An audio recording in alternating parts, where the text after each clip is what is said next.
Bueno, un saludo muy cordial a todas las personas que hoy están viéndonos aquí a través de esta conversa que vamos a tener muy especial con motivo de los 502 años de la Reforma.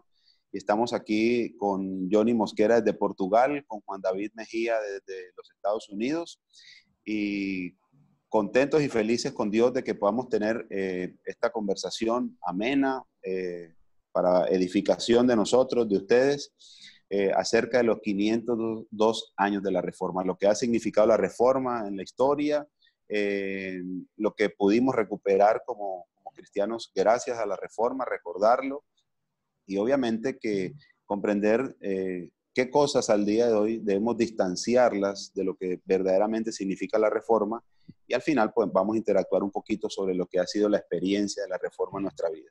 Un saludo muy cordial a Johnny y a Juan David. Johnny, ¿cómo estás desde Portugal? Cuéntanos un poquito de ti. Yo estoy en la República Dominicana, soy pastor hace 20 años y hace 40 años pertenezco a la iglesia desde muy niño. Mis padres son pastores también y estamos en ese proceso también de conocer la Reforma, de mirar y de corregir tantas cosas en la vida personal con respecto a la Reforma. Entonces, un saludo desde aquí, desde República Dominicana. ¿Cómo estás, Bueno, Johnny? muchas gracias, Oscar, Javier y Juan, por esta oportunidad. Sí, yo estoy en este momento en Portugal. También vengo de una familia cristiana.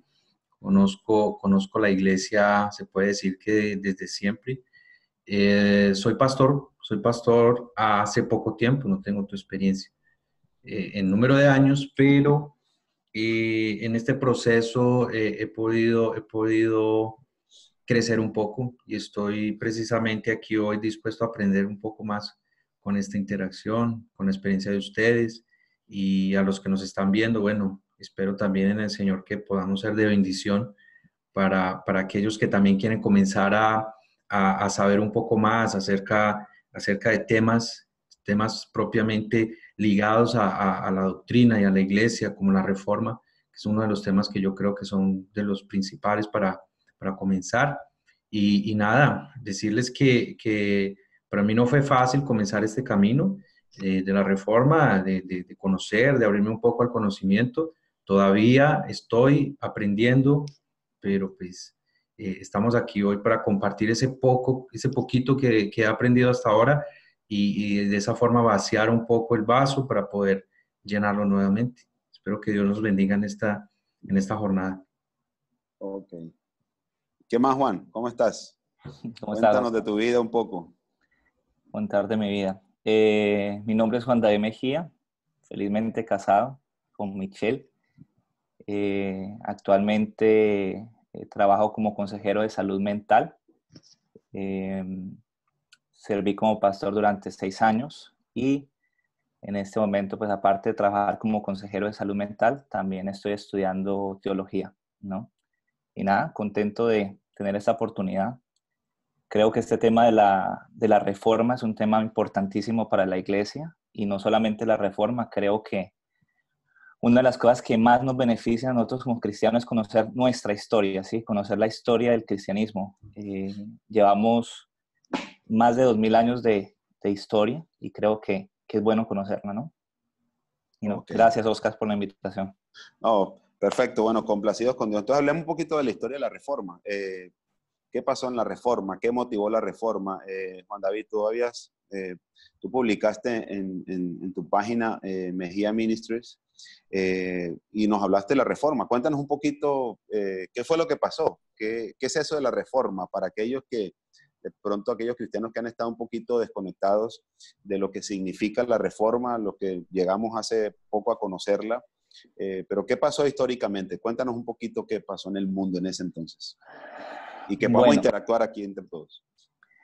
Bueno, en aquel momento, sí, la iglesia predominante obviamente era la iglesia católica. Hace un par de años o más, a ver, aproximadamente 500 años antes de la Reforma, ya se había generado un cisma, una separación dentro de la iglesia cristiana, ¿sí? Que es conocido como el gran cisma. que es la separación de la iglesia ortodoxa, que queda, digamos, localizada en el sector del oriente, y en el occidente queda la iglesia católica, ¿no? Que católica implica universal, ¿no? Hablando de ser la iglesia universal. A medida que fue avanzando los años, pues vemos que cada vez más la iglesia católica se apoderaba de no solamente un poder religioso, sino que además un poder político. Y a través de los años, pues vamos viendo que cada vez había más corrupción en la iglesia católica, y no solamente corrupción moral, corrupción aún con lo que es el manejo de dinero o explotación, sino también corrupción doctrinal, en el sentido de que la iglesia poco a poco se fue apartando de ciertas verdades bíblicas, de ciertas doctrinas que son centrales en la Biblia, ¿no? Creo que uno de los problemas más graves en aquel momento es que no se estudiaban las escrituras y no se estudiaban las Biblias. Hoy por hoy damos por hecho, todos podemos tener una Biblia en este momento, ¿sí? La tecnología, aún en sus grandes beneficios que nos da, hasta nuestros teléfonos podemos tener acceso a la Biblia en el Internet. En aquella época, los cristianos, los creyentes, no tenían Biblias y dependían totalmente de aquello que los sacerdotes, que los curas, que los monjes, que el Papa pudieran enseñar, ¿sí? Entonces había una ignorancia muy grande, y lamentablemente aquellos que estaban en liderazgo pues estaban enseñando ciertas prácticas o ciertas doctrinas que no tenían fundamento bíblico. A medida que los años fueron pasando, pues varias personas se dieron cuenta de esto antes de la Reforma, ¿sí? Personajes como por ejemplo John Wycliffe, John Huss, podemos hablar de Pedro Baldo. Todos estos personajes trataron de traer una reforma, pero fueron asesinados, ¿cierto? Personas que fueron condenadas, excomulgadas, y luego llevó a su muerte. Pero algo que resaltar de ellos es que su deseo por la verdad, ¿sí? Su deseo de conocer, digamos, la verdad bíblica, de que la iglesia fuera fiel a las escrituras, era tal que ellos estaban dispuestos a dar su vida, ¿cierto? A dar su vida por eso. Luego de todo eso, pues, llega quizás el momento clave inicial de la Reforma en 1517 con Martín Lutero, donde él clava en las puertas de Wittenberg en Alemania sus 95 tesis. Esas tesis, pues, más que cualquier otra cosa, eran quejas invitando a un debate a otros estudiosos y teólogos de la época, ¿no? Se sabe que era de esa manera porque era común clavar documentos para debates en las puertas de la iglesia, ¿sí? Como un boletín, digamos así.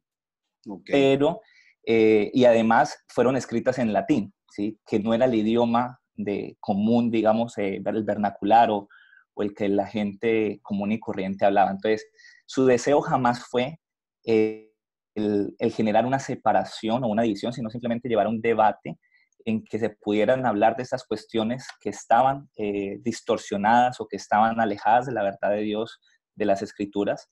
Pero ¿qué sucedió? Se cogieron esas 95 tesis y en aquel momento apenas se había inventado la imprenta.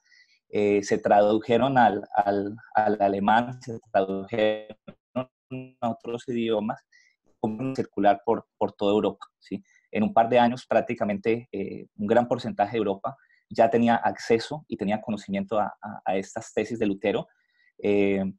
Obviamente hay un sinnúmero de eventos que suceden, pero prácticamente pues Lutero, en esa invitación a la iglesia y al Papa a debatir o examinar ciertas enseñanzas, no se logró un debate o una corrección de ciertas doctrinas, y eventualmente pues eso llevó a que la reforma siguiera avanzando. Quizás algo como para anotar, una de las quejas principales de Lutero eran las indulgencias, ¿sí? Que era prácticamente una práctica donde la gente pagaba por la remisión de sus pecados y por la remisión de los pecados de aquellos que se encontraban en el purgatorio, es decir, para que sus seres queridos no pasaran tiempo en el purgatorio, pues pagaban por un dinero por esa remisión de pecados, y ese dinero tenía como fin ser utilizado para pagar por la renovación de la Catedral de San Pedro en Roma. Entonces vemos que lo que se enseñaba en gran parte era por intereses no religiosos, sino más que todo intereses aún económicos. Y vemos pues que ese era simplemente uno de los tantos temas que Lutero pues trata, ¿no? Lo de las indulgencias, también el entendimiento de la salvación, pero pues digamos que eso fue lo que dio inicio a que se empezara todo el proceso de la reforma, ¿no?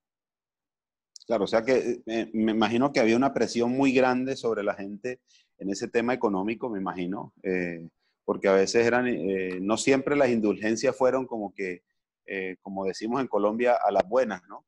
A veces también era un poquito a las malas, como que, bueno, estamos vendiendo esto o tal cosa, pero con los soldados y con toda la cuestión, toda la cosa. Entonces yo pienso que el tema con Lutero fue bastante interesante porque su objetivo nunca fue dividir la iglesia, era que la iglesia, usando términos pues muy de la salud, se sanara y la iglesia se encauzara, pero sabemos que el nivel de corrupción de los papas era impresionante en esa época, ¿no? Acuérdate que eso era casi que el equivalente a un rey.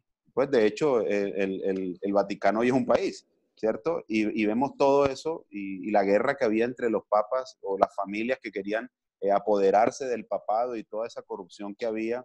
Y obviamente que Lutero a la distancia, en la medida que cuando estos pensadores iban a Roma y como que veían cómo es que era la cosa, salían más que llenos de conflicto. Pero las 95 tesis de Lutero definitivamente, yo pienso que a diferencia de las personas que nombraste, la imprenta ayudó mucho. Definitivamente, el que Dios le haya dado sabiduría a ese hombre que inventó la imprenta, eso explotó completamente las cosas. Y no sé, Johnny, ¿cuál es tu visión histórica de lo que pasó con la Reforma? Porque es bueno verlo desde varios ángulos, ¿no? ¿Cierto? Visto desde Roma, por ejemplo, la Reforma no fue tan bien vista desde la Iglesia de Roma. Un ataque directo ¿cierto? A esa figura del Papa y todo esto, eso de que la Iglesia era la que interpretaba, y ahora pues Lutero está diciendo, no, pero es que la palabra de Dios la podemos leer. Entonces la Iglesia, pero ¿cómo así que la podemos leer si es lo que la tradición diga o lo que el Papa determine? Y aparecen muchas cosas. Entonces no sé, Johnny, ¿cuál es tu visión histórica de esto de la Reforma? Sí, a ver, primeramente, pues yo creo que Juan David se posicionó de una forma bien clara. Gracias por traer un resumen tan didáctico de algo que verdaderamente todos deberíamos de conocer. Yo pienso que desde la escuela, ¿no? Yo no sé en el caso de ustedes, a mí no me enseñaron reforma protestante en la escuela. No, Y, tampoco. y en Brasil, yo antes de estar en Cabo Verde, en Portugal, yo ya pasé por otros países de habla portuguesa.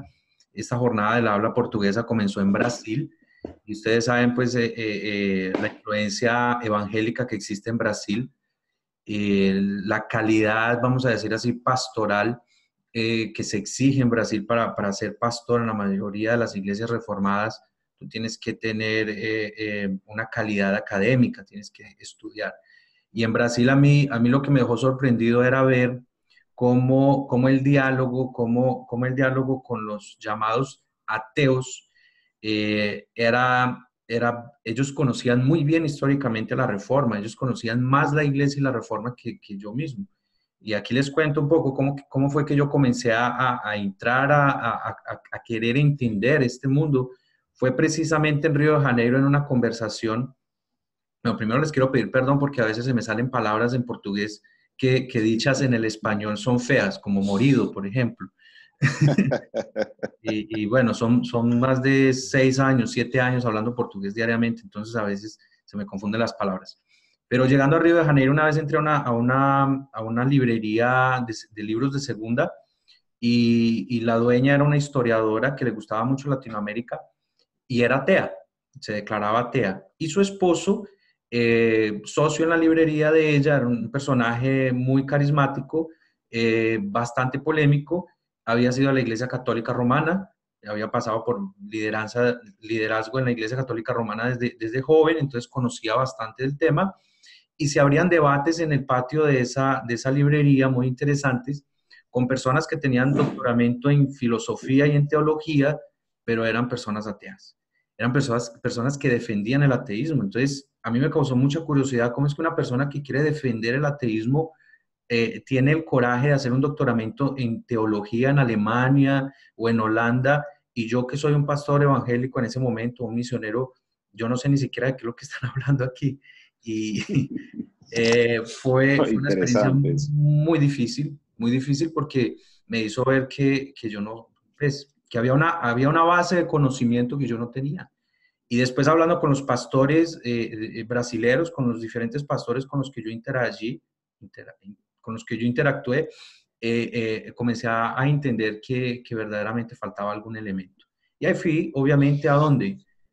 A la historia, porque Brasil enseña la reforma protestante en la historia en las escuelas. Y usted ve los jóvenes brasileros haciendo el examen final después de estudiar sus 12 años de escuela, lo que nosotros en Colombia llamamos ICFES. En Brasil son las pruebas para el desempeño, validar su desempeño académico. En esas pruebas a ellos les hacen preguntas de la reforma protestante. ¿Y por qué? Porque la reforma protestante no fue solamente un grupo de evangélicos que se levantaron y se quisieron separar de la Iglesia Católica. Eso es un contexto que como Juan lo trajo de una forma bastante resumida. Nuevamente, gracias Juan por ese aporte, porque es que es bien conciso. Tú entiendes que históricamente la reforma protestante tuvo un impacto muy fuerte en la humanidad. Tuvo un impacto muy fuerte en la humanidad, y eso nos hace entender a mí particularmente como pastor o como una persona que trabaja desde el punto de vista religioso, que tiene, vamos a decir, no va solamente a su cuidado, sino también tiene la misión de estar con un grupo de personas que están buscando la fe, que están buscando la salvación, ¿cierto? Y eso me coloca a mí en una situación muy incómoda de estar tal vez enseñando algo que yo ni siquiera sé qué es lo que estoy enseñando. Y Claro. más o menos esa es mi parte en la parte histórica, ¿cierto? O sea, para mí fue muy importante entender que la reforma protestante era un aspecto histórico fundamental, y ahí pues ya cuando tú empiezas a leer un poco más, ya se abre para áreas políticas, económicas. Yo, por ejemplo, estoy leyendo en este momento un librito que me encontré en la biblioteca. Yo estoy estudiando en una universidad aquí en Portugal, estoy haciendo un maestrado.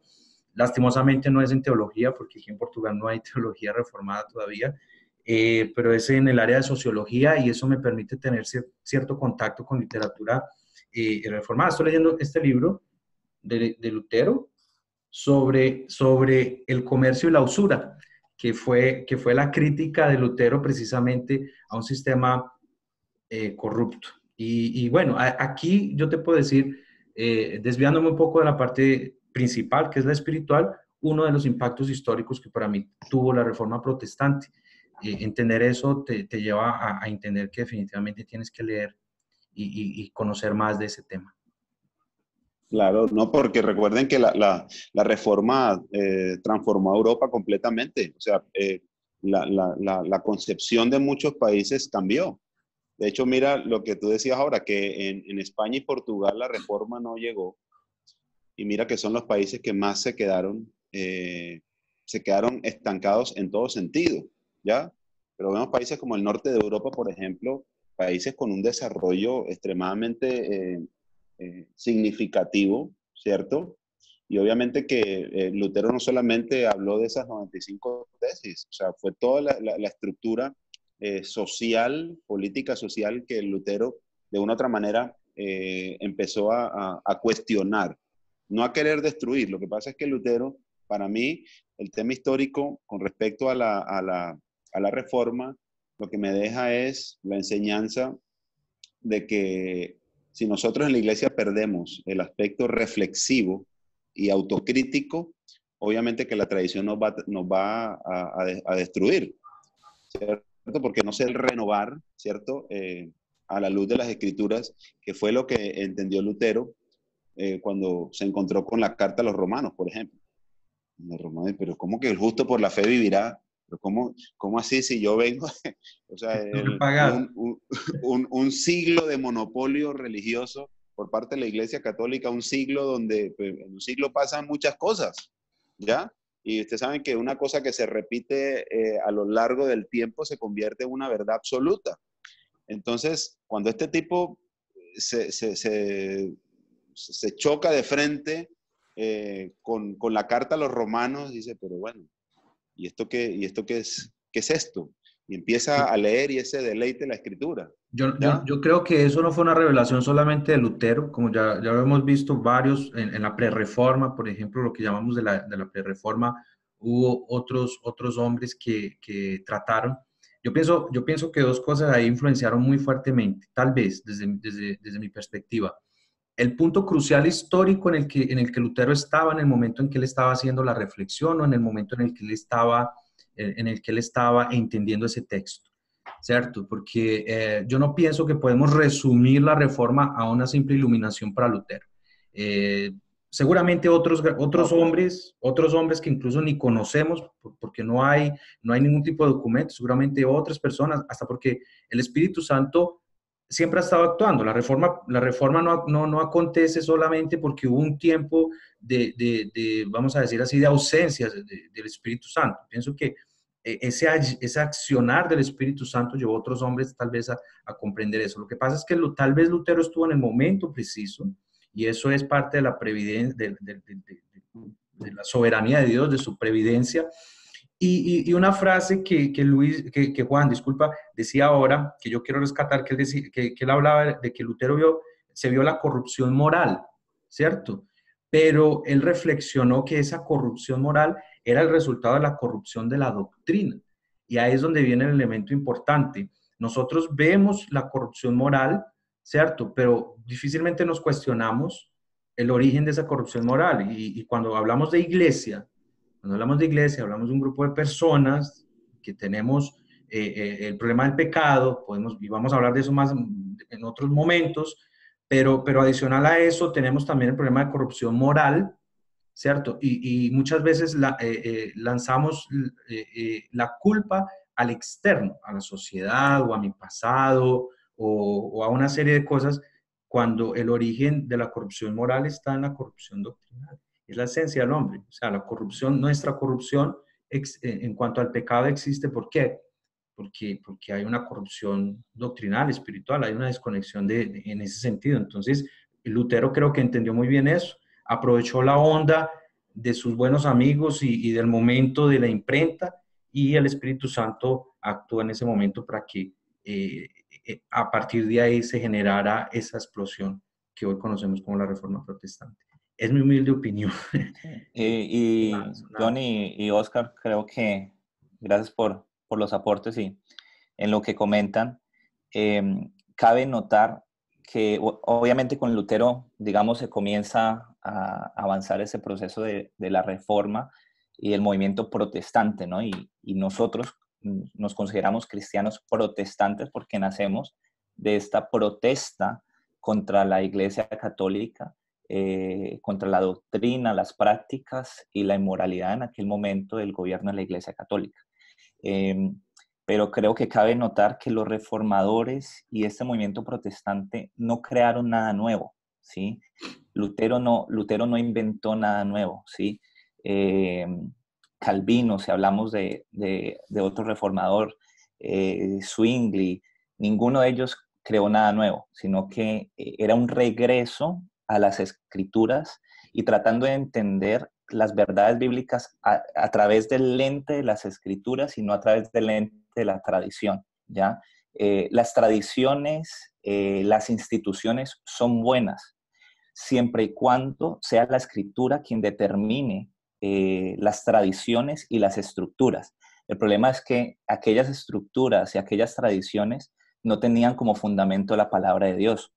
Y siguiendo esa línea de pensamiento en referencia a que ellos no crearon nada nuevo, si tú lees los escritos de los reformadores, gran parte de lo que ellos hablan, ya lo había hablado, por ejemplo, Agustín de Hipona, ¿sí? Lo había escrito Tertuliano, lo había escrito Cirilo, lo había escrito Atanasio, es decir, entender que esto simplemente fue algo, en un momento en el que Dios se sirvió de la vida de Lutero y otros reformadores en su providencia, en su soberanía, pero pues no estamos exaltando a un hombre o un grupo de personas, sino es entender que Dios en su amor por la iglesia la cuida, la santifica y la redirecciona, ¿sí? Tomando, por ejemplo, Mateo 16, 18, Jesucristo declaró que las puertas del Hades sí no prevalecerán en contra de la iglesia. Aún Efesios 5 nos habla de que Cristo murió por la iglesia con el fin de santificarla, lavarla, y de que pudiera ser una iglesia gloriosa, santa, para Él, ¿no? Entonces, este evento y muchos otros eventos de la historia que vemos dentro del cristianismo son una muestra más de la mano de Dios obrando y moviendo fichas y poniendo personajes, poniendo a sus hijos en momentos claves para direccionar a su iglesia hacia sus fines y hacia sus propósitos, ¿no? Entonces, creo que sí, agradecemos a Dios por Lutero, agradecemos a Dios por Calvino, por otros reformadores, pero el personaje central de la reforma es Dios, quien movió todo en su providencia, en su soberanía, para redireccionarnos y llevarnos nuevamente a las Escrituras, ¿no? Claro, lo que pasa es que ahí se me viene a la mente algo y es, obviamente que Lutero cuestionaba, de hecho, a los que se hacían llamar luteranos, y obviamente que eso, más de un reformador nos daría vara ahorita, nos daría correa a más de uno, aquellos que se hacen o se autoproclaman luteranos, calvinistas, qué sé yo, todo este tipo de apellidos que en unas cosas ha ayudado a la iglesia, pero en otras a veces no le ha ayudado tanto. Yo recuerdo cuando aquel momento de la historia en la Biblia, en el Antiguo Testamento, cuando el profeta Elías, ¿cierto? En ese momento cuando está perseguido y esta mujer lo está persiguiendo para matarlo y le dice a Dios, no, pero es que quedé yo solo. Y le dice a Dios, ¿cómo que solo? Dios siempre ha tenido un remanente para cumplir con su palabra, para cumplir con su promesa. Y yo pienso que si alguien tenía eso claro, seguramente fue Martín Lutero. Él no se sentía pues al estilo de Elías, que era el único, ¿cierto? Yo creo que no. Y no fue un hombre perfecto porque hay momentos donde lo elevan de tal manera que, como te digo, esos tipos saldrían con un juguete a darnos a todos, porque a veces los sobredimensionan. Lutero tuvo muchos desaciertos también. Posteriormente a la Reforma, cuando también le da la espalda, por ejemplo, a los campesinos, porque había gente que lo estaba respaldando, algunos ricos, pero es que, repito, si miramos a los hombres, estamos llenos de imperfección. Y Elías, cuando no entendió eso, Dios le buscó el reemplazo y le dijo, Señor, yo tengo un número grandísimo, ¿cierto? Tengo un remanente que no ha doblado rodilla ante Baal. ¿Cómo que estás tú solo? Entonces, lo que a mí me enseña la Reforma, para que hablemos un poquito de lo que ha sido nuestra experiencia personal con la Reforma, a mí lo que me alegra la Reforma es entender que aquel que decide retomar, ¿cierto? Lo que hablamos ahorita es la supremacía de Cristo, volver a la Escritura, el concepto de la salvación por gracia y por fe, no por obras, y donde no hay un mediador distinto a Cristo, y como no lo hay, no puede ser la iglesia, obviamente, o institución alguna, es que hacemos parte y formamos parte de ese remanente que en la soberanía de Dios ha abierto los ojos a las cosas y tiene que empezar y debe empezar a recuperar lo que es la supremacía de Cristo. Obviamente que Cristo es suficiente y si miramos, por ejemplo, a Calvino, que hoy ha sido tan mal interpretado, que se habla hasta de hipercalvinismo hoy, atacando pues hasta lo espiritual de la iglesia desde ese punto de vista. Ese hombre sí que saldría hoy a reclamar y también nos pondría unas cuantas tesis a la iglesia de hoy. Calvino también le haría un reclamo, les tocaría volver a hacer otra reforma, pero yo rescato de Calvino era la supremacía de Cristo. Para él Cristo es tan suficiente, es totalmente suficiente. La iglesia no necesita nada distinto a Cristo. Es lo que cuando tú lees a Calvino, sin esa mentalidad de la predestinación y todo eso, ese rótulo tan peligroso. Tú lo que lees es un hombre que decía, oigan, despierten porque Cristo es suficiente. No necesitamos nada más, no necesitamos algo distinto a predicar a Cristo. Entonces, yo pienso que de las cosas que podemos recuperar de la reforma ha sido ese, el poder abrazar la Escritura. Bendito sea Dios por la imprenta y bendito sea ahora Dios por la tecnología también, porque la tecnología nos va a permitir también hacerle unas demandas a la iglesia de hoy, que tiene la tendencia a eso, pero si no nos cuidamos entre nosotros, ¿quién? Entonces, la reforma ha sido la manera de Dios de cuidar, ¿cierto? No cuidar su propósito, porque su propósito no iba a dejar de funcionar, ni dejar de ser, sino de cuidar a aquellos hombres de que de una u otra manera pues se apartaran de la fe. Entonces, esa más o menos ha sido mi experiencia con respecto a lo que la reforma nos permite recuperar. No sé ustedes qué opinan de esta fecha tan importante. Yo estaba aquí escuchando, ¿cierto? Estas conclusiones aquí de esta parte de hablar de la historia. Y entonces concluimos, y yo creo que concordamos obviamente en que ninguno de los reformadores, y solamente por mencionar Calvino y Lutero, que fueron las personas que hemos hablado aquí, más también Ten Swing y todos los otros, ninguno de ellos puede ser el protagonista central, ¿cierto? Y yo veo que tal vez lo que ha pasado es que han pasado los años y la propia sociedad, la propia comunidad, le ha dado tal vez más valor a ese nombre que propiamente a lo que podemos hoy experimentar a partir del suceso, del acontecimiento, de lo que pasó verdaderamente. Y ahí yo me hacía una pregunta, bueno, si no es eso, lo más importante, ¿por qué hoy estamos hablando aquí de la reforma? ¿Por qué estamos hablando de la reforma protestante hoy? Bueno, hoy es 31 de octubre, ¿no? Deberíamos de estar aquí disfrazados, ¿no? Deberíamos estar aquí todos con disfraz y pidiendo dulces, ¿o qué? Te hubieras disfrazado de Lutero. Oscar de Calvino. Y mi experiencia es esa, es que durante muchos años, inclusive en alguna iglesia que yo participaba, se mantenía la tradición de disfrazar a los niños y decir, no, vamos a crear un ambiente para los niños en la misma fecha, en el día 31 de octubre, vamos a crear un ambiente para los niños para que no estén en la calle, pero disfracémoslos porque pues, son niños, qué pesar. Yo no sé si estoy tocando un tema muy escamoso. Estoy contando mi experiencia. Mi experiencia era que es un conflicto hoy, todavía sigue siendo conflicto. Es mi experiencia, ¿cierto? Entonces, claro, entonces cada 31 llegaba mi miedo como líder de mi iglesia y como líder de la sociedad donde yo estoy preocupado, pues sí, por esos niños y pensando en estrategias para que la iglesia pudiera ese día tener los niños. Hoy yo digo, el 31 de octubre, yo le enseño a mi hijo, yo tengo un hijo de 8 años y esta mañana me dijo, papá, hoy es día de disfrazarnos en la escuela. Yo le dije, ¿y tú qué vas a decirle a la profesora? Que yo soy reformado, que yo celebro hoy otra cosa. Uy, qué bien. Yo digo, es diferente, ¿sí me entiendes? Porque yo hoy no estoy preocupado con disfrazar a los niños. No estoy preocupado por participar en la misma fiesta que el mundo está participando, porque sabemos que los cristianos no conocemos un día, no por celebrar algo de Lutero o algo de Calvino. Es simplemente entender un día que la providencia de Dios, a partir de ese momento, revolucionó tanto la iglesia que hoy nosotros tenemos una Biblia en las manos, en cualquier idioma, y eso no era posible en ese momento. Y hoy nosotros tenemos libertad de cultar a nuestro Dios, de hacer culto para Dios. No teníamos eso en ese momento. Entonces, para mí, personalmente, la reforma, hoy yo entiendo, 31 de octubre, por eso estamos haciendo este video hoy, ¿cierto, Oscar? Porque estamos celebrando. Así es.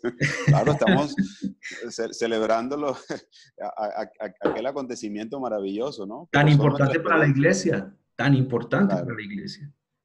No, vital. ¿Y a ti cómo te ha ido, Juan, con esto de la reforma? ¿Cómo ha sido tu experiencia en todo esto? Bueno, me gustaría, obviamente, hablar de la reforma, pero creo que en términos generales, la historia de la iglesia. A veces cuando hablamos de historia, nos suena como algo aburrido, como algo, ¿cierto? Largo, denso. Largo, anticuado, y eso para qué. Pero creo que las cosas que más beneficios nos pueden traer a nosotros estudiar algo, creo que es la historia. Claro. Algo que sucede es que la historia se repite, ¿sí? Lo queramos o no, la historia tiende a repetirse, ¿sí? Sí. Y se repite por varias razones, ¿no? Una de ellas quizás porque el ser humano pues tiene ciertos patrones universales. Se repite también, creo, porque nos falta la capacidad de autoexaminarnos y de examinar aún nuestra sociedad, nuestras estructuras y hacer ciertos cambios. Por ejemplo, creo yo que si nosotros conociéramos la historia de la iglesia, hay muchas cosas que hacemos hoy que no haríamos, porque entenderíamos que ciertos debates o ciertas cuestiones que hoy estamos tratando supuestamente de solucionar o resolver, ya varios personajes a través de la historia lo han debatido, lo han hablado y han llegado a ciertas conclusiones a la luz de la Biblia. Y creo yo que este tema de la reforma es importante porque es un tema histórico y es un tema que de una u otra manera lo que se quiso hacer hoy por hoy sigue siendo aplicable, ¿no? Compartí en algo que escribía en estos días que el corazón de la reforma muchas veces se resume en las 5 solas, ¿no? Y esas 5 solas eran importantes para aquel entonces, pero siguen siendo importantes para la iglesia de hoy. Si uno las mira, y pues, si con el permiso de Oscar, si las puedo mencionar, y No, de hecho, claro, no dale. me molesta que la mencione. Eh, por ejemplo, hablamos de sola escritura. ¿Sí? ¿Por qué la sola escritura? ¿Qué habla la sola escritura? Que solamente la palabra de Dios es que la autoridad y que toda nuestra fe y toda nuestra práctica se rige por la palabra de Dios. ¿Por qué sola escritura era importante en aquel entonces? Porque en aquel entonces, pues no era la escritura lo que determinaba las prácticas de la iglesia, sino era el Papa, el magisterio y pues las diferentes autoridades eclesiásticas. ¿Por qué creo que es importante sola escritura hoy? Porque nosotros en esta generación todavía estamos necesitando ir a las escrituras y entender si lo que estamos haciendo en nuestras iglesias es realmente bíblico, si realmente se atañe o si realmente va de acuerdo a lo que las escrituras establecen, o si quizás en humildad necesitamos hacer ciertas correcciones. Entonces creo que ese principio de sola escritura es importante, fue importante para aquel entonces, es importante para hoy, ¿cierto? Hablando de que la escritura es suficiente, que solamente la escritura es inerrante, que solamente la escritura es autoritativa, ¿no? Y como lo dije en un entonces, las tradiciones y las instituciones son buenas siempre y cuando estén en el lugar en el que tienen que estar, ¿sí? Que son sometidas a las escrituras, ¿no? Y ese principio, por ejemplo, de sola escritura fue importante para aquel entonces y sigue siendo importante para nosotros hoy. Lo mismo podemos hablar, por ejemplo, solo Cristo, ¿no? ¿Por qué era importante solo Cristo? Porque solamente Cristo es el mediador entre Dios y el hombre, ¿no? No tenemos que rezarle a ningún santo, no tenemos que ir a través de un papa, no tenemos que ir a través de un mediador, o ya sea cura, sacerdote, sea lo que Una sea, institución también. una institución. Lo mismo sucede hoy por hoy, ¿sí? Entonces, ¿cierto? Sola escritura, sola gracia, sola fide, soli deo gloria, todos esos 5 puntos de la reforma o el corazón de la reforma siguen siendo importantes para nosotros hoy en día, ¿sí? Como lo dije, la historia se repite y muchas de las cosas que se vieron en aquel entonces en la Iglesia Católica se siguen viendo hoy, y vamos a dejar a la Iglesia Católica quieta, hablando de nuestra iglesia, la Iglesia protestante, la Iglesia evangélica, en diferentes denominaciones, en diferentes iglesias locales, se siguen viendo los mismos problemas que se veían en la Iglesia Católica en aquel entonces, ¿no? Y creo que si algo nos regala la reforma, es un principio que se conoce como, se dice Ecclesia Reformata Semper Reformanda, que significa iglesia reformada siempre reformándose, ¿sí? Y creo que ese debe ser el corazón de nosotros como cristianos protestantes, como cristianos reformados que venimos de la reforma. Constantemente tenemos que estar reformándonos, y reformándonos no es que tenemos que estar ingeniándonos doctrinas nuevas, enseñanzas nuevas, sino estar en una actitud de análisis, ¿sí? De revisar si lo que hacemos, si lo que enseñamos, si lo que estamos realmente viviendo se rige a las escrituras, que debe ser la única vara para medir nuestra fe y nuestras prácticas como iglesia, ¿no? Pero mira, Juan, qué interesante eso, porque la iglesia de hoy necesita no reformarse, sino mantenerse en la reforma, ¿ya? Porque en ese afán de querer hacer cosas hoy, estamos plagados de apóstoles, de profetas, ahora por ahí creo que hay hasta patriarcas, ¿cierto? Bueno, ese es un tema ya bastante complicado, ¿cierto? Y entonces, obviamente que todo esto nos lleva a pensar que el choque contra lo que es la estructura humana dentro de la iglesia, ¿ya? Y yo pienso que uno de los retos que tiene la iglesia evangélica hoy en el mundo, la iglesia protestante, es desligarse de ese enfoque de todo su quehacer. Entonces, por eso vemos hoy que las iglesias están centradas en la entretención de para que vayan. Y obviamente que ahí estamos sacrificando a Dios toda la gloria, ahí estamos sacrificando la sola escritura, estamos sacrificando la fe, ¿cierto? Porque entonces ya tenemos nuestra confianza puesta en otras cosas. Entonces, no concibo la iglesia como la reunión de los redimidos, del pueblo de Dios, donde vamos a escuchar la voz de Dios, sino un lugar donde yo voy a sentirme bien, donde voy a que me aconsejen, voy a escuchar un buen mensaje, a encontrarme con mis amigos. Vamos como consumidores, ¿sí? A Sí, consumir un producto. o donde puedo Y en el encontrar papel de novia. pastor, y en el papel de pastor más preocupado por hacer la gente sentirse bien, porque el ambiente esté bien, por decir palabras bonitas, por hacer una cosa didáctica, y nos olvidamos de hablar del pecado, nos olvidamos de hablar del infierno. El infierno existe. El infierno existe, y Jesús habló más del infierno que de cualquier otra cosa en la Biblia. Está la evidencia. O sea, nos olvidamos de hablar el evangelio y hablamos otras cosas. Y hacemos temáticas tratando de innovar la forma de transmitir un mensaje que, como decía Juan, o sea, vamos a decir así, es monótono para algunas personas, pero cuando tú no puedes ser monótono, porque es que la palabra de Dios está escrita, está ahí.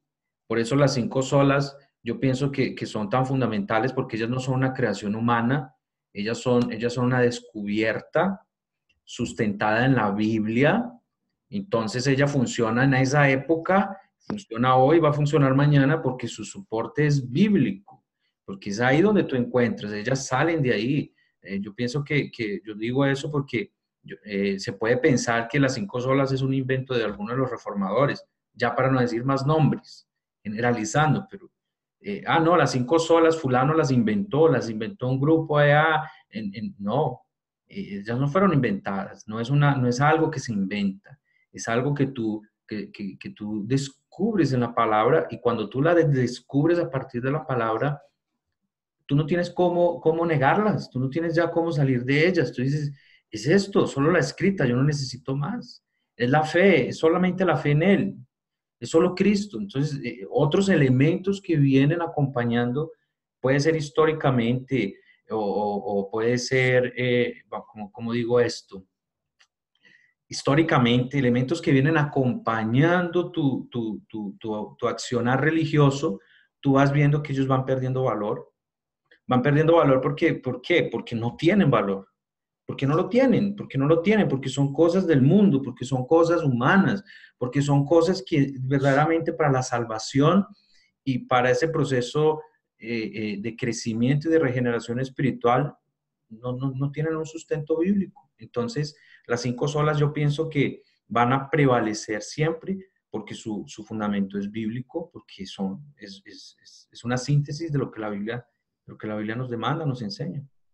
No sé si Claro, lo usted que pasa es acuerda que, con lo que estoy diciendo. sí, no, yo quiero resaltar algo de lo que dices, y es muy interesante porque cuando miramos las 5 solas, por ejemplo, que es como tomar la reforma y, y como que nos quepa un poquito en la cabeza todos esos casi 500 años antes y hasta el día de hoy. Todavía hay hay una parte en la iglesia que está presionando por una reforma al día de hoy. De hecho, hay un autor que publica las 95 tesis para la iglesia de hoy. Es decir, también le hace un reclamo a la iglesia de hoy. Un pastor muy conocido aquí en la República Dominicana, un libro bastante interesante, se lo recomiendo. Y entonces es como siempre el deseo de estarse, la necesidad de la reforma, pero ¿por qué a veces hay tanta resistencia? Porque pensamos, como decía Johnny, que eso se lo inventó alguien. Señores, es que si usted mira, no es un fundamento nuevo que le colocaron a la iglesia hace 502 años. No, el fundamento quedó establecido. Y Cristo lo dice en Efesios, que la iglesia está fundada sobre él como la piedra angular, se lo dijo a Pedro, y lo dijo, y sobre él y los profetas y los apóstoles. Entonces, por eso el ministerio de los profetas y apóstoles, ¿cierto? Quedó en la base de la iglesia. Y nosotros entonces tenemos que mirar es cómo sobreedificamos. Entonces, decir que las 5 solas fue algo nuevo, no, está sustentado en las enseñanzas de Jesús y en las enseñanzas de los apóstoles y de los profetas. Por ejemplo, Cristo dijo, yo vine solo a glorificar al Padre. Él lo dijo, no lo dijo una vez, lo dijo varias veces.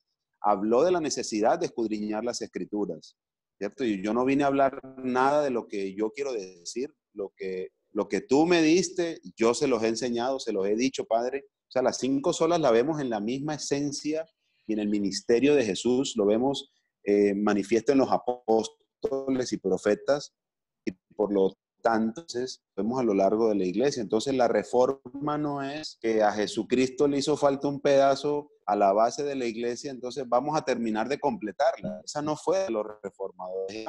Señores, aquí se ha construido mal, hay que tumbar esto, hay que quitar esto, porque no obedece al cimiento. Estamos colocando o estamos, como dice, enseña el apóstol Pablo, estamos cimentando con, ¿cierto? Con paja, con madera, que no van a soportar cuando venga la limpieza del Señor, ¿no? Hay que edificar con oro, con material incorruptible, y eso es lo que la reforma le estaba diciendo al mundo. Señores, no debemos seguir edificando con barro, con heno, con paja, con madera, ¿cierto? No, hay que edificar con piedras preciosas, con metales preciosos, con cosas duras que no se corroen con el tiempo, y es lo que vemos hoy. Entonces, todo este desorden de profetas, de apóstoles, de patriarcas y de todas estas cosas, ahora que la esposa de Cristo que anda por ahí, todo ese tema. Entonces, todo eso es porque pensamos que a Cristo, cuando estableció su iglesia, le hizo falta, ¿cierto? En el fundamento. Y no, el fundamento está dado. Entonces, para mí, en mi conclusión, para que vayamos concluyendo por hoy, es que la reforma lo que me lleva a recordar a mí, a Óscar Beltrán, es que el fundamento de la iglesia, el mismo Cristo lo estableció y lo dejó bien establecido y que no le hizo falta nada. Entonces vemos toda la queja de la reforma a la iglesia católica y hoy lastimosamente seguimos protestando ante la misma iglesia católica y ahora a la iglesia evangélica le seguimos protestando lo mismo, porque ellos creyeron que a Cristo, cuando estableció su iglesia en Mateo 6 y Mateo 9, que no lo habla, como que le hizo falta algo. O sea, a Cristo le faltó en el fundamento, y no. La obra de Cristo fue suficiente, su iglesia, su esposa, quienes fueron establecidas para cumplir el propósito de Dios, de llenar el mundo de la imagen y de la semejanza de Dios, de la gloria de Dios, hombres y mujeres redimidos, fue perfecta. O sea, Cristo lo hizo de la mejor manera. Entonces la reforma no es algo nuevo, como decía Juan hace unos minutos. La reforma es recordar que el fundamento de la iglesia no puede ser algo distinto a Cristo y las enseñanzas apostólicas y las enseñanzas de los profetas, lo que está en la palabra de Dios. No puede ser algo nuevo ni algo distinto. Entonces yo concluyo de esa manera, con mi experiencia ha sido eso, es recordar que la esencia de la iglesia, el fundamento de la iglesia fue bien establecido. Y pretender colocar otro fundamento, el apóstol Pablo dice que no es posible. No se puede colocar otro fundamento, el cual ya está puesto, el cual es Jesucristo. Yo quiero concluir antes de Juan, dejarle a Juan la tarea de cerrar. No, Juan es el maestro, definitivamente él debe concluir hoy. Sí. un punto de vista muy personal, ¿cierto? No queriendo que esto sea visto como el resumen de lo que es la reforma, y estamos hablando de reforma porque hoy es 31 de octubre y el tema es de la reforma, pero tampoco quiero transmitir la idea de que es el centro o es la bandera, digamos así, de lo que yo hoy quiero hablar o enseñar desde el punto de vista de iglesia. La reforma es la historia de la iglesia, la reforma es el cambio que hubo en algún momento y que hoy gracias a eso yo tengo acceso a la Biblia, yo tengo acceso al conocimiento de Dios de una forma más libre. Pero de forma personal, yo quiero, digamos así, traer un resumen de mi experiencia. Lo que más dificultad me ha generado, tal vez para que alguien que está escuchando pueda de pronto se identifica, es que cuando yo comencé a estudiar un poco, a leer un poco, a abrirme un poco, lo primero que yo sentía era miedo. Yo sentía miedo y obviamente hoy entiendo que ese miedo era infundido propiamente por la cultura misma, ¿cierto? Si tú vas, mi mamá me decía algo, mi mamá me llevaba a la iglesia, me hablaba de tener temor de Dios. Y mi mamá fue la principal que me colocó a mí en los caminos del Señor. Pero ella también me decía que cuando leyera la Biblia no leyera el Apocalipsis porque me iba a volver loco. Entonces, y no solo eso, imagínate, si mi mamá hizo eso, imagínate, ¿qué más pudo haber pasado, qué pude haber escuchado? Y ella lo hizo en su amor, porque en su momento ella también tuvo su experiencia con ese libro y ella me transmitió, busca de Dios, pero lee la Biblia, pero con cuidado, que la letra puede matar. Vamos a adoptar ahí una frase controversial. Yo Sí. quiero simplemente decir eso, es orar, pedir al Espíritu Santo que te dirija, ver la reforma protestante como un hecho histórico, como decía Juan, un hecho histórico de la iglesia, de la humanidad, no solamente la reforma, vete más para atrás, vete al inicio de la iglesia católica romana, vete a los primeros 300 años después de Cristo, ahí antes de la iglesia romana, y eso está en la historia, está ahí, y entiende un poco lo que somos hoy, ¿cierto? ¿Qué somos hoy? Históricamente, mírala históricamente, aborda la reforma protestante no como una doctrina, no como una teología, no como algo, ay, entonces ahora, porque viene la otra pregunta, entonces ahora yo me tengo que volver para otra iglesia, yo tengo que entonces cambiar ahora el nombre de mi iglesia y ponerle otra denominación, ay Dios mío, ¿y ahora qué pasó? Y entonces viene todo ese caos encima, no. Mira la historia, míralo como historia y en oración Dios te va direccionando a conocer de lo que tú estás haciendo hoy, qué verdaderamente es bíblico, qué verdaderamente exalta el nombre de Cristo y lo que no exalta el nombre de Cristo, obviamente vas a ver la necesidad de descartarlo. Muchas gracias por la invitación, Oscar, y a todos por su tiempo.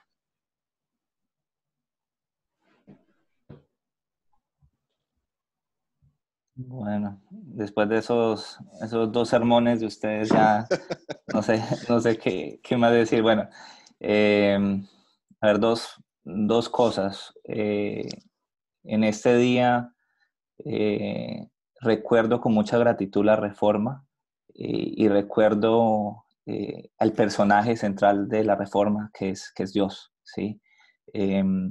Porque vemos hombres imperfectos. Mencionaba Oscar, quizá, si tú estudias la vida de Lutero, me gusta estudiar biografías, si tú miras la historia y la vida de Lutero, era un hombre imperfecto en muchas áreas de su vida, ¿sí? Aquí no estamos elevando a nadie a un pedestal. Al contrario, creo que eso es lo que le da más valor a la reforma y a la historia de la iglesia. Ves hombres imperfectos, hombres con sus luchas, hombres con sus debilidades, pero que quieren agradar a Dios, que quieren ser fieles a Dios, que quieren la pureza de la doctrina, ¿sí? Y esa es la historia del cristianismo tú lo miras en las escrituras, miras cualquier personaje bíblico y es eso, ¿sí? Hombres imperfectos pero usados en el poder de Dios, ¿no? Y esa es la reforma, ¿no? Hombres con sus limitaciones, con sus errores, pero vemos al personaje central de la historia del cristianismo, que es Dios, obrando vez tras vez tras vez, ¿sí? Redireccionando, acomodando, para tener una iglesia pura, santa, ¿sí? Que le glorifique. Y el otro punto que quisiera mencionar, en Tito 2:10, nos invita a que adornemos con nuestras vidas, ¿cierto? Que nuestras vidas adornen la doctrina, ¿sí? Eh, y eso para mí es muy importante en el sentido de que no se trata simplemente de conocer historia, conocer doctrinas, conocer puntos importantes de los debates históricos, sino de todo aquello que Dios por su gracia nos permite aprender, que realmente vaya acompañado de un carácter, ¿sí? Un carácter fiel a Dios, un carácter piadoso que vaya de la mano de la doctrina, ¿no? Y creo que la reforma, además de un llamado a reformar la iglesia, es un llamado a autoexaminarnos, ¿sí? A reformar nuestras vidas, a cumplir con aquello que decía David, ¿cierto? De pedirle al Señor: examíname, oh Dios, conoce mi corazón, pruébame y conoce mis pensamientos y ve si hay en mi camino de perversidad. Así de que la reforma no sea simplemente mirar hacia afuera, aquello que tiene que ser cambiado, mejorado en las instituciones, sino aquello que tiene que ser reformado en nuestras vidas, en la manera como vemos las escrituras, en la manera como aplicamos las escrituras, para que aquello que decimos creer, para aquello que hemos hablado en este momento, realmente nuestras vidas lo modelen, ¿no? Y con eso quisiera cerrar, y gracias, Oscar, por la invitación. Johnny, un gusto conocerte y hablar contigo de estos temas que creo que son de mucha edificación, ¿no? Bueno, pues yo también feliz de aprender con ustedes. Definitivamente es una gran bendición. Y bueno, yo creo que formalmente queda creado este espacio para que estemos edificándonos y edificando a otras personas. Juan David, darte las gracias por haber aceptado esta invitación. Johnny, gracias. Y bueno, les damos un saludo a todos y nos vamos a ver en otra ocasión hablando ya de este tipo de temas. Dios les bendiga a todos, rica y abundantemente. Les amamos profundamente en Cristo y celebren este día de la Reforma, porque es sin duda alguna un regalo maravilloso de Dios. El que Dios mismo, defendiendo que la salvación es por fe y es solamente por Cristo. No hay otro mediador entre los hombres que no sea el Cristo que vino, habitó entre nosotros, que murió y que resucitó y que nos dejó las arras de la herencia, que es su Espíritu Santo, hasta que Él vuelva por nosotros. Y celebraremos la Reforma hasta que Él vuelva por nosotros. Dios les bendiga y gracias. Amén. Gracias. Chao, chao.